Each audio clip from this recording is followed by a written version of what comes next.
बिस्मिल्लाहिर्रहमानिर्रहीम, अस्सलाम वालेकुम।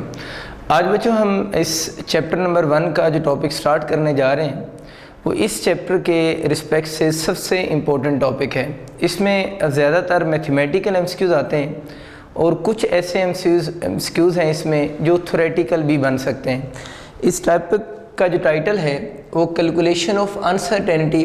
अनसर्टेनिटी मीन जो डाउट होता है in final result. Final result mean answer, कि किसी आंसर में आपको जो डाउट होता है उसकी कैलकुलेशन करना हम सीखेंगे।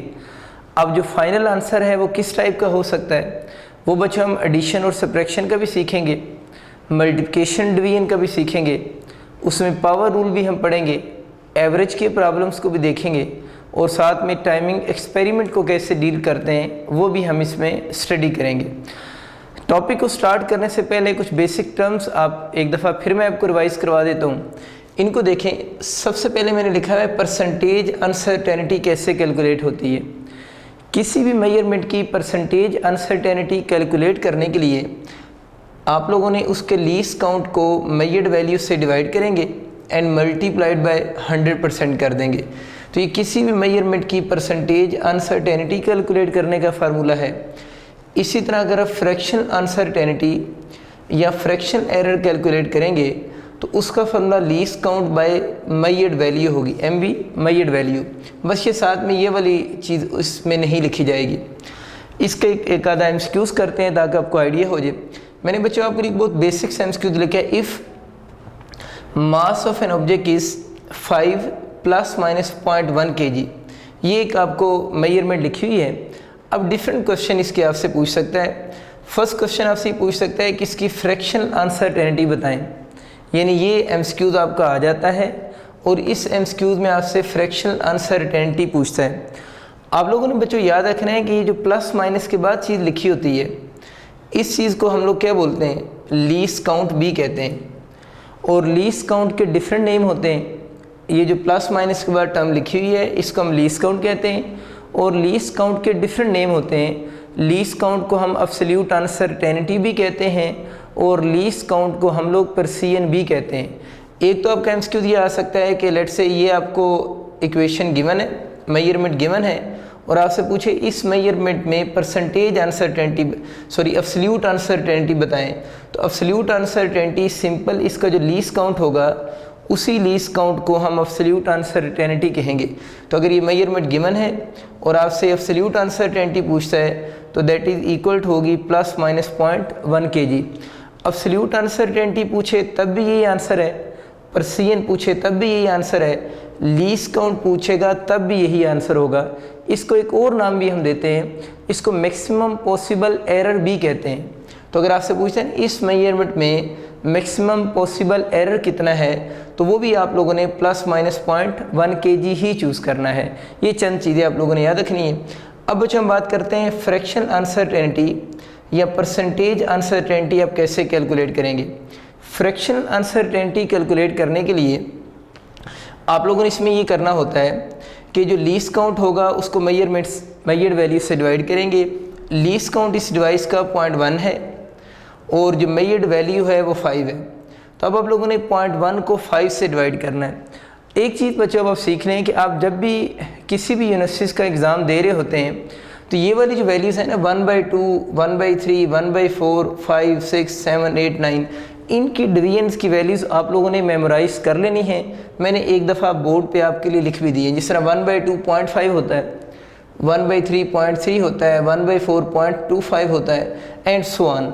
इन वैल्यूज़ को आप लोगों ने एक दफ़ा अच्छे तरीके से याद कर लेना है क्योंकि जब भी आप कैलकुलेशंस करते हैं किसी भी एमसीक्यूज़ के अंदर तो इसके नीचे 1/5, 1/6 जब आता है तो फिर आप आंसर में डाउट में आ जाते हैं कि हम उस आंसर को कैसे लिखेंगे। इनमें से एक दफ़ा पूरी सीरीज़ को याद कर लेंगे तो फिर आंसर लिखना बहुत आसान है। हम थोड़ी सी प्रैक्टिस भी करते हैं। देखिए बच्चे जिस तरह 1/2 अगर आप लोगों ने याद किया है वो 0.5 है। तो अब ज़रा देखिए अगर 2 के साथ 0 भी लग जाए तो आप कहते हैं 1/2 तो 0.5 ही रहेगा। इस 0 को आप लोगों ने यहाँ पर लगा देना है तो ये क्या हो जाएगा 1/20 अगर आ जाएगा तो 0.05 हो जाएगा। तो जस्ट आप लोगों ने 1/2 याद रखना है। अगर यहाँ पर 0 आ जाए तो 0.05, अगर यहाँ पर एक और 0 आ जाता 200 हो जाता तो 0.005। इसी तरह 1/3 जो है 0.33 है, और 1/30 हो जाता तो 0.033 हो जाना था। तो इस तरह आप इन सारे डाटा को यूज़ कर सकते हैं। इसके ऊपर अप्लाई करते हैं। 1/5 देखें किसके इक्वल है, 0.2 है, इसका भी अपना पॉइंट है, तो पॉइंट क्या हो जाएगा 0.2, आप लोगों के पास डाटा बन जाएगा। तो ये वो चीज़ कह रहा है कि फ्रैक्शन अनसर्टेनिटी यहाँ से निकालेंगे तो 0.02 हो जाएगी। इस तरह बच्चे अगर आपसे परसेंटेज अनसर्टेनिटी कैलकुलेट करने को कहता है तो उसका ये वाला फार्मूला है least count by measurement multiplied by 100%। तो इसका आंसर जो बनेगा, इसी चीज़ को आप 100% से जब मल्टीप्लाइड करोगे तो आंसर 2% हो जाएगा। तो इसका मतलब ये हुआ कि जब आपको इस तरह की कोई मेजरमेंट गिवन होगी तो 3 डिफरेंट एमसीक्यूज आपके आ सकते हैं। फ्रैक्शन अनसर्टेनिटी क्या आ जाए, परसेंटेज अनसर्टेनिटी क्या आ जाए, या एब्सोल्यूट अनसर्टेनिटी क्या आ जाए। तो इस तरह आप उनको अटेम्प्ट कर सकते हैं। अब हम स्टार्ट करते हैं कि एडिशन और सब्ट्रैक्शन में हम अनसर्टेनिटी फाइनल रिजल्ट में कैसे कैलकुलेट करेंगे। आप लोगों ने बच्चों बहुत सिंपल सी लाइन याद रखनी है कि in case of addition and in case of subtraction we add absolute uncertainty. Question addition का हो या क्वेश्चन सब्ट्रैक्शन का हो, आप लोगों ने ऐड कर देना होता है, एब्सोल्यूट अनसर्टेनिटी को ऐड करना है। और एब्सोल्यूट अनसर्टेनिटी क्या चीज़ है वो भी हम सीख चुके हैं, वो लीस्ट काउंट को कहते हैं। और उसकी पहचान ये है, किसी भी इक्वेशन में या किसी भी मेजरमेंट में कोई प्लस माइनस के बाद जो चीज़ लिखी होती है वो एब्सोल्यूट अनसर्टेनिटी या लीस्ट काउंट होता है। तो अब ये कह सकते हैं कि हम उस मेजरमेंट में एडिशन हो या सब्ट्रैक्शन में अगर आप फाइनल रिजल्ट के अंदर अनसर्टेनिटी कैलकुलेट करना चाह रहे हैं तो आप लोगों ने ऐड कर देना है एब्सोल्यूट अनसर्टेनिटी और लीस्ट काउंट को। तो ये बहुत अच्छा एमसीक्यूज भी है, आप लोगों ने याद रखना है कि in case of addition and subtraction अगर आपसे पूछता है आप क्या करते हैं तो हम ऑप्शन चूज़ करेंगे, हम ऐड करेंगे। किस चीज़ को ऐड करेंगे, एब्सोल्यूट अनसर्टेनिटी और लीस्ट काउंट को। इसका एमसीक्यूज एक छोटा सा समझते हैं। देखिए एक बॉडी है, उसकी मास 5 ± 0.1 kg है। 5 kg मास है, 0.1 kg उसमें एब्सोल्यूट अनसर्टेनिटी है। M2 जो है वो 3 ± 0.1 kg है। ये 2 डिफरेंट मेजरमेंट्स आपको गिवन है। अब 2 एमसीक्यूज आपके बन सकते हैं। पहला आपके एमसीक्यूज आ सकता है कि M1 + M2 कैलकुलेट करें, या आपका एमसीक्यूज आ सकता है M1 - M2 कैलकुलेट करें। देखिए अगर आपका ये एमसीक्यूज आ जाता है कि M1 + M2 कैलकुलेट करें तो आप इस M1 और M2 की वैल्यूज़ को तो ऐड करोगे तो सिंपल है, 5 + 3 कितना हो जाएगा 8 ±। अब अगर वो कहते हैं M1 - M2 करो तो आप लोगों ने M1 में से M2 को माइनस करना है, तो 5 - 3 = 2 हो जाएगा। अब इशू ये है कि बच्चे जो आप लोगों ने इसमें अनसर्टेनिटी के साथ क्या करना है, तो रूल ये है कि यहाँ पर प्लस का साइन हो या यहाँ पर माइनस का साइन हो। ये आप लोगों के पास जो एब्सोल्यूट अनसर्टेनिटी लिखी हुई है इसने ऑलवेज आपस में क्या होना है, ऐड अप ही होना है। इसका मतलब ये हुआ कि यहाँ प्लस का साइन हो तब भी इन्होंने ऐड होना है। 0.1 कितना हो जाएगा आप लोगों के पास 0.2 kg हो जाएगा।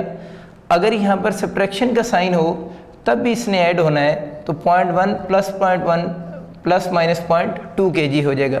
तो बहुत सिंपल सा रूल कि एडिशन और सब्ट्रैक्शन के क्वेश्चन में आप लोगों ने जो एब्सोल्यूट अनसर्टेनिटी होगी उसको ऑलवेज क्या करना है, ऐड अप ही करना होता है। अब बच्चों हम बात करते हैं कि अगर वैल्यूज़ मल्टीप्लाइड और डिवाइड हो रही हों तो उस केस में आंसर में अनसर्टेनिटी कैसे कैलकुलेट होगी।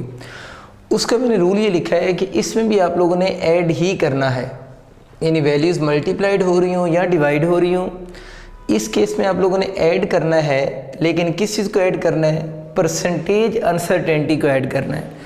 एडिशन और सब्ट्रैक्शन में हम ऐड करते थे एब्सोल्यूट अनसर्टेनिटी को, लेकिन मल्टीप्लिकेशन एंड डिवीजन में आप लोगों ने ऐड करना है किस चीज़ को, परसेंटेज अनसर्टेनिटी को। एक तो ये बात आप लोगों ने एमसीक्यूज़ के लिए याद रखनी है। अगर एमसीक्यूज़ आता है कि मल्टीप्लिकेशन और डिवीजन में हम लोग क्या करेंगे, तो उसमें आप लोगों ने ऐड किस चीज़ को करना है, परसेंटेज अनसर्टेनिटी को आप लोगों ने ऐड कर देना है। इसके कुछ एमसीक्यूज़ देखते हैं। सपोज करें बच्चे आपका एमसीक्यूज़ आ गया है कि एक बॉडी की मास में परसेंटेज अनसर्टेनिटी 2% है, उसकी स्पीड में अनसर्टेनिटी 3% है, और आपसे मोमेंटम में अनसर्टेनिटी पूछी गई है। मास स्पीड दोनों की अनसर्टेनिटी गिवन है और मोमेंटम में आपसे अनसर्टेनिटी पूछी गई है। हमें मोमेंटम का फार्मूला पता है, P = mv होता है। अब आप लोगों ने अनसर्टेनिटी इन P कैलकुलेट करनी है। रूल बचे ये है कि यहाँ पर m और v आपस में मल्टीप्लाइड हो रहे हैं। अगर m और v मल्टीप्लाइड हो रहे हैं तो हमें पता है मल्टीप्लिकेशन के केस में भी आप लोगों ने ऐड ही करना है, लेकिन उनकी किस चीज़ को ऐड करना है, परसेंटेज अनसर्टेनिटी को। तो हम बच्चे इसको यूँ लिखेंगे, मास की परसेंटेज अनसर्टेनिटी, m और v के दरमियान में क्या है, मल्टीप्लिकेशन। हम मल्टीप्लिकेशन की जगह पर प्लस का साइन लगाएंगे और फिर जो स्पीड है उसकी परसेंटेज अनसर्टेनिटी लिख देंगे। सिंपली मल्टीप्लिकेशन की जगह पर प्लस का साइन कब आएगा, जब उन दोनों फिज़िकल क्वांटिटीज़ की हमारे पास परसेंटेज अनसर्टेनिटी अवेलेबल होगी। तो हमारे पास दोनों चीज़ें हैं, मास की परसेंटेज अनसर्टेनिटी 2%, स्पीड की वैल्यू 3%। तो सिंपल मेथड से 2 + 3 5%। तो जो मोमेंटम है उसमें अनसर्टेनिटी जो आई है वो 5% होगी। अब जो कुछ यूनिवर्सिटी में क्वेश्चन इस तरह के आते हैं, उसने यूँ लिखा होता है कि मास में पॉजिटिव अनसर्टेनिटी है और सपोज कर लेते हैं कि जो वेलोसिटी है उसमें नेगेटिव अनसर्टेनिटी है, यानी उसने जो फिज़िकल क्वांटिटीज़ गिवन होती हैं उसमें प्लस माइनस के साइन लिखे होते हैं कि मास में +2% अनसर्टेनिटी है, सपोज कर लें वेलोसिटी में -3% अनसर्टेनिटी है। तो आप लोगों ने याद रखना है कि जो प्लस और माइनस होंगे, इस प्लस और माइनस से हमारे आंसर पे कोई फ़र्क नहीं पड़ेगा। तो आपका आंसर पहले भी 5% था, तो अब भी आंसर क्या होगा, 5% ही होगा। इन शॉर्ट आप लोगों ने इस प्लस और माइनस की जब वैल्यूज़ यहाँ पर पुट करनी है तो हमें वो प्लस और माइनस यहाँ पर शो करने की ज़रूरत नहीं है। हम यहाँ पर सारी वैल्यूज़ हमेशा पॉजिटिव ही पुट करेंगे। एक ये पॉइंट आप लोगों ने याद रखना है। एक और MCQ देखते हैं। वोल्टेज में परसेंटेज अनसर्टेनिटी 4% है, करंट में परसेंटेज अनसर्टेनिटी 3% है और आर मीन रेजिस्टेंस में आपसे परसेंटेज अनसर्टेनिटी पूछ रहा है। रेजिस्टेंस का बच्चों सबको फार्मूला याद है, वोल्टेज ओवर करंट होता है, V = IR होता है, उसी से बनाया हुआ है। V = IR जो बेसिक ओहम लॉ है, यहाँ से R को अलहदा कर लें तो V/I हो जाएगा। अब आप लोगों ने अनसर्टेनिटी बतानी R में। देखिए इसके अंदर V और I आपस में डिवाइड हो रहे हैं और हमारा रूल ये कहता है कि मल्टीप्लिकेशन हो या डिवीजन हो, आप लोगों ने एडिशन में उनको कन्वर्ट कर देना है अगर उनकी आपके पास परसेंटेज अनसर्टेनिटी अवेलेबल होंगी। तो देख लें, आप लोगों ने R में अगर परसेंटेज अनसर्टेनिटी बतानी है तो वोल्टेज की परसेंटेज अनसर्टेनिटी, इस डिवीजन की जगह पर आप लोगों ने प्लस का साइन लगा दिया है। तो अब आपको बात क्लियर होगी, मल्टीप्लिकेशन की जगह पर भी प्लस हम लगाते हैं और यहाँ पर डिवीजन की जगह पर भी आप लोगों ने प्लस का साइन लगा दिया और साथ में करंट की परसेंटेज अनसर्टेनिटी आ जाएगी। तो कुछ बच्चे इसको जब ऊपर लेकर जाते हैं तो समझते हैं शायद करंट के ऊपर -1 लिखना है। ये -1 नहीं लिखना, ये बाय रूल ऊपर जाकर शिफ्ट हो गया है और इसके साथ आप लोगों ने पावर में कोई +-1 नहीं लिखने। तो प्लस करंट में अनसर्टेनिटी हो जाएगी। अब वैल्यूज पुट करते हैं। वोल्टेज में देखें 4%, प्लस करंट में 3%, सिंपल मेथड 4 + 3 7%। तो इस केस के अंदर जो रेजिस्टेंस है उसके अंदर परसेंटेज अनसर्टेनिटी 7% होगी। इन सारे रूल में से बचे सबसे इंपॉर्टेंट रूल अभी हम डिस्कस करने के लिए जा रहे हैं, which is called power factor rule.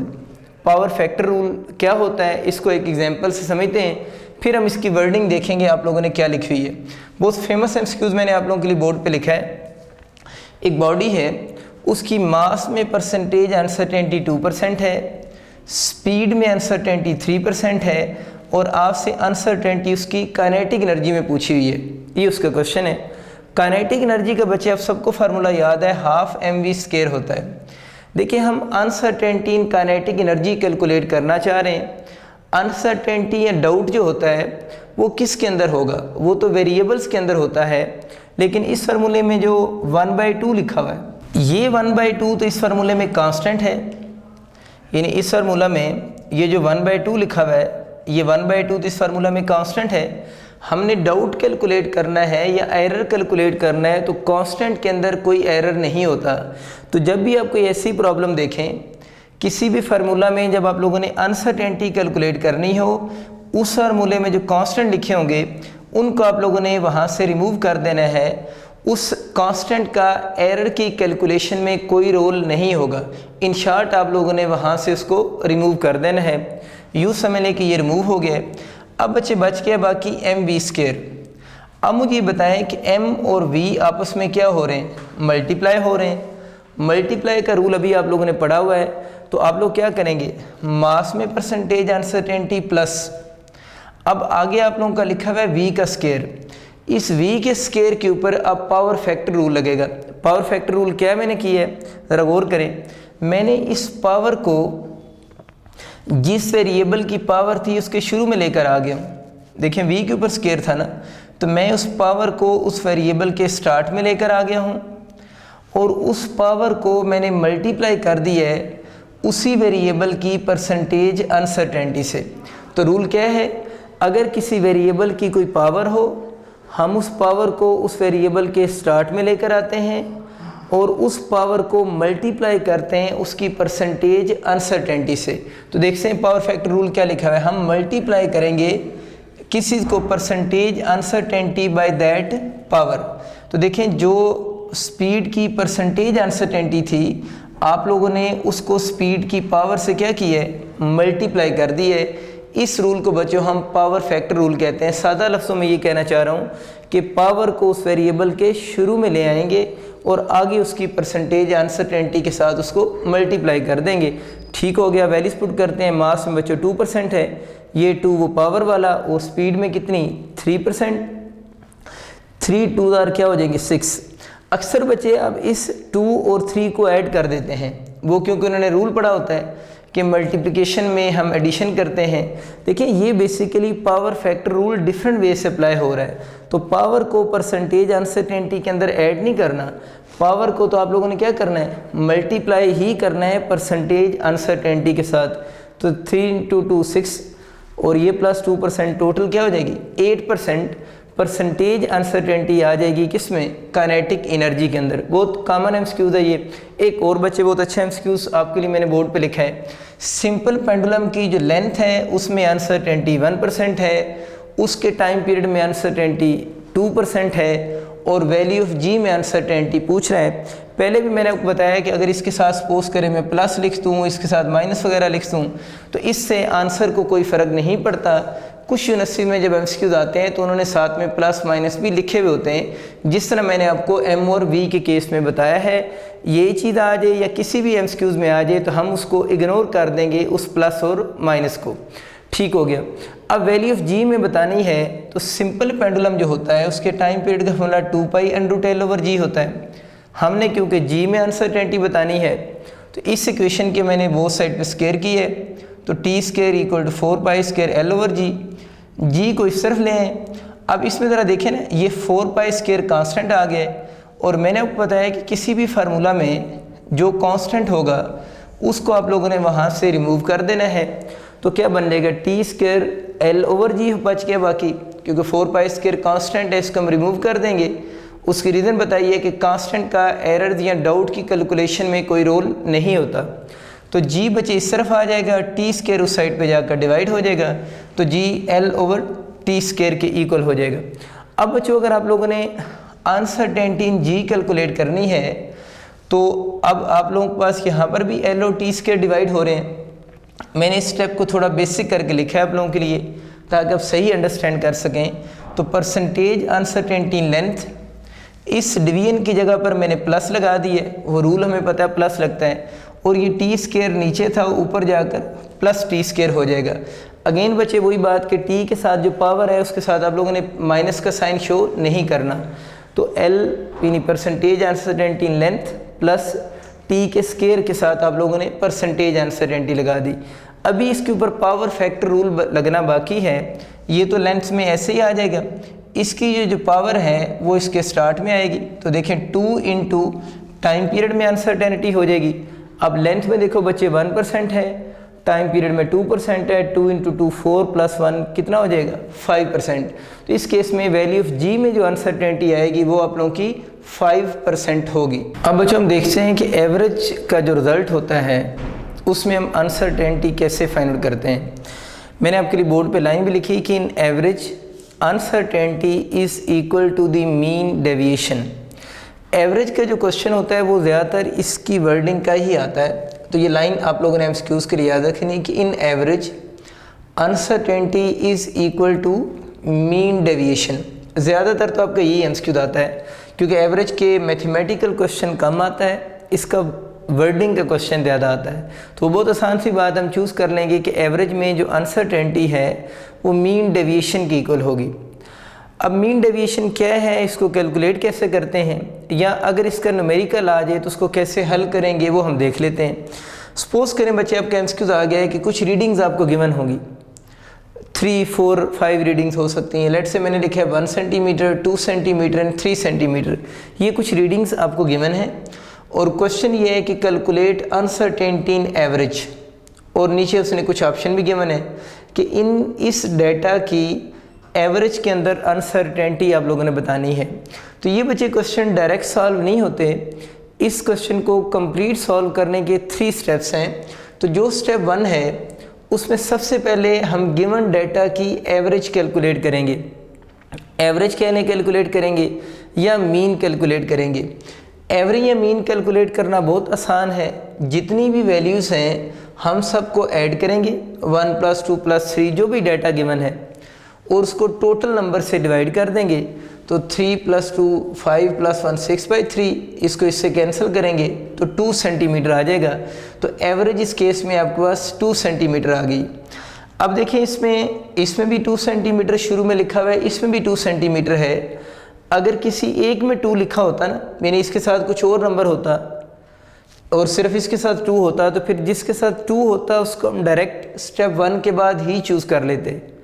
मैं ये बात बता रहा हूँ कि अगर एवरेज देखें ना, अगर इन सब की एवरेज डिफरेंट होती तो जिसकी एवरेज में 2 लिखा होता शुरू में वही आंसर करेक्ट हो जाना था। लेकिन इसमें इशू ये है कि ए ऑप्शन में भी शुरू में 2 लिखा हुआ है, बी में भी 2 लिखा हुआ है, इसलिए अब आपको मजबूरन फर्दर 2 स्टेप्स भी सॉल्व करने पड़ेंगे। तो बात आप लोगों ने याद रखनी, सम टाइम फर्स्ट स्टेप से भी आंसर हम कर सकते हैं अगर वो जो फर्स्ट वाली वैल्यू है, यानी प्लस माइनस के जो पहले लिखा हुआ है, वो एवरेज वाला आंसर यूनिक हो और वो किसी के साथ मैच कर जाए। चलें नेक्स्ट स्टेप देखते हैं। अब दूसरे स्टेप में आप लोगों ने एक चीज़ कैलकुलेट करनी है विच इज़ कॉल्ड डेविएशन। अब डेविएशन कैसे कैलकुलेट करते हैं? डेविएशन कैलकुलेट करते हुए पहले इस चीज़ का ख्याल रखना है कि हम इग्नोर कर देंगे नेगेटिव साइन को। डेविएशन की कैलकुलेशन के दौरान हम इग्नोर करते हैं नेगेटिव साइन को। डेविएशन कैसे कैलकुलेट होती है?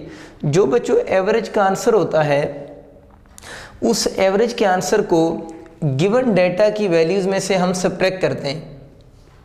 यानी जो एवरेज का आंसर होगा उसको गिवन डेटा की वैल्यूज़ में से सब्ट्रैक्ट करेंगे, और अगर आंसर में नेगेटिव साइन आ जाएगा तो उसे हम इग्नोर करेंगे।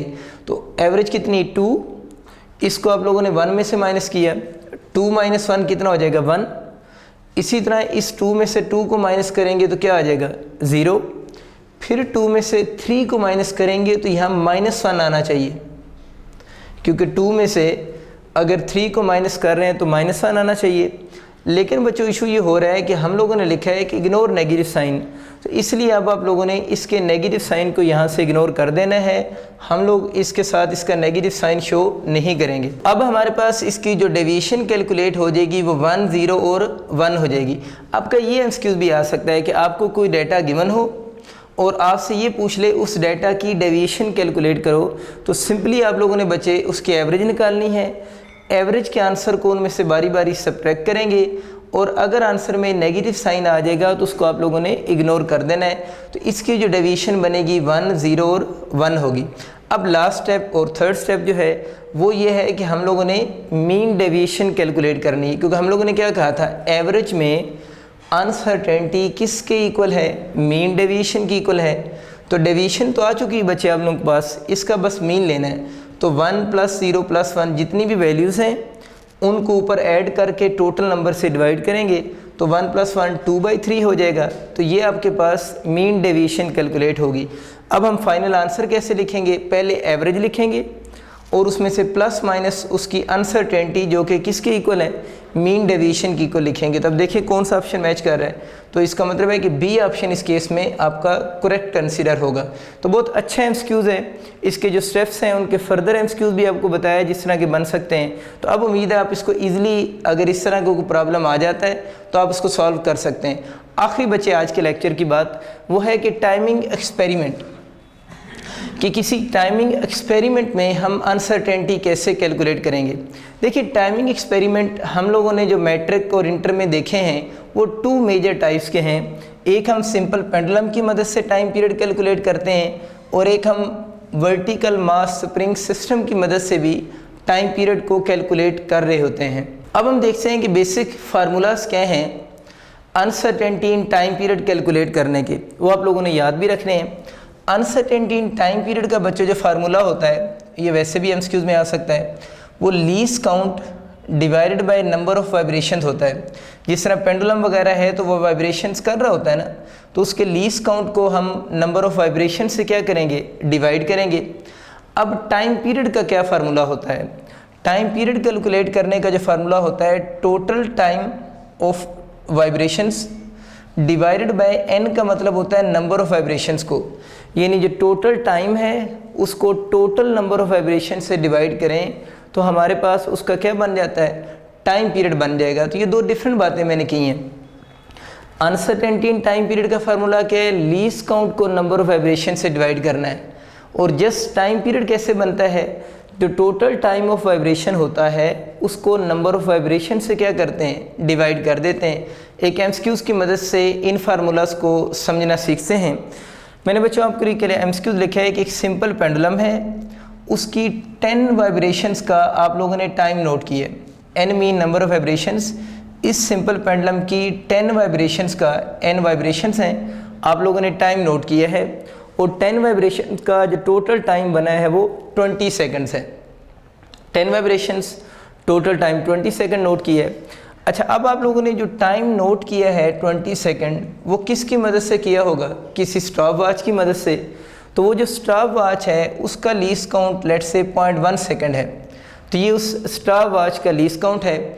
अब बच्चों अगर आपका ये एमसीक्यू आ जाए calculate uncertainty in time period, ये आपका एमसीक्यू आ गया कि आप अनसर्टेनिटी इन टाइम पीरियड बताएं, तो ये वाले आपके ऑप्शन इस फॉर्म में आपको गिवन होंगे, ABCD मैंने आपके लिए ऑप्शन भी लिखे हैं। अब uncertainty in time period calculate करने के लिए हम इन्हीं वैल्यूज़ को ऊपर इक्वेशन में पुट करते हैं। अनसर्टेनिटी इन टाइम पीरियड का क्या फार्मूला था, least count by number of vibrations. देखो बच्चों, इस एमसीक्यूज में लीस्ट काउंट 0.1 है जो कि स्टॉप वॉच का है, नंबर ऑफ वाइब्रेशंस 10 है, तो 0.1 को जब 10 से डिवाइड करेंगे तो 0.01 सेकंड्स आपके पास अनसर्टेनिटी इन टाइम पीरियड आ जाएगी। लेकिन देखिए ऑप्शन में प्लस माइनस से पहले भी कुछ चीज़ लिखी हुई है, तो प्लस माइनस से जो पहले लिखा होता है वो टाइम पीरियड लिखा होता है और प्लस माइनस के बाद जो होती है वो उसके अंदर क्या होती है, अनसर्टेनिटी होती है। इसका मतलब ये हुआ कि ऑप्शन में टाइम पीरियड भी कैलकुलेट करना पड़ेगा। और टाइम पीरियड का फार्मूला आपको क्या बताया था, टोटल टाइम ऑफ वाइब्रेशंस को नंबर ऑफ वाइब्रेशन से डिवाइड करें, तो टोटल टाइम ऑफ वाइब्रेशन बचे कितने सेकंड है, 20, नंबर ऑफ वाइब्रेशंस 10, तो 20 को 10 से डिवाइड करेंगे तो 2 सेकंड्स। तो बहुत आसान हो गई है बात कि टाइम पीरियड 2 सेकंड है और इसके अंदर अनसर्टेनिटी 0.01 सेकंड है। अनसर्टेनिटी के साथ हम प्लस माइनस भी लगाएंगे, तो 2 + -0.01 सेकंड्स आपका करेक्ट आंसर होगा। इसका एमसीक्यूज बच्चे थोड़ा सा चेंज होकर भी आ सकता है। सपोज करें आपका एमसीक्यूज ये आ गया कि percentage uncertainty in time period बताएं, यानी यही क्वेश्चन अगर चेंज होकर आ जाता है और आपसे पूछता है percentage uncertainty in time period बताएं, तो उसको हम फार्मूला से कैलकुलेट करेंगे। फार्मूला देखिए उसका क्या है, US mean uncertainty in time period को हम डिवाइड करेंगे टाइम पीरियड से और मल्टीप्लाइड बाय 100% करेंगे। इंपॉर्टेंट फार्मूला है, आप लोगों ने एमसीक्यूज के लिए भी याद रखना है कि अनसर्टेनिटी इन टाइम पीरियड को टाइम पीरियड से डिवाइड करेंगे। तो देखिए अनसर्टेनिटी इन टाइम पीरियड कितनी आई है, 0.01, टाइम पीरियड अभी 2 सेकंड आप लोगों ने कैलकुलेट किया है, इसको मल्टीप्लाइड बाय 100% करेंगे। तो जब इसको आप सॉल्व करने लगेंगे तो इसका पॉइंट ख़त्म करने के लिए आपको नीचे 100 लगाना पड़ेगा, ये वाला 100 इस 100 से कैंसिल हो जाएगा, तो 1/2 जो बच रहा है वो 0.5 होता है और साथ में ये परसेंटेज आ जाएगी। तो अगर ये आपका ये एमसीक्यूज होता है कि percentage uncertainty in time period बताएं, तो उस एमसीक्यूज का आंसर फिर बच्चों आप लोगों का 0.5% बनता। बहुत शुक्रिया आप सबका, अल्लाह हाफिज़।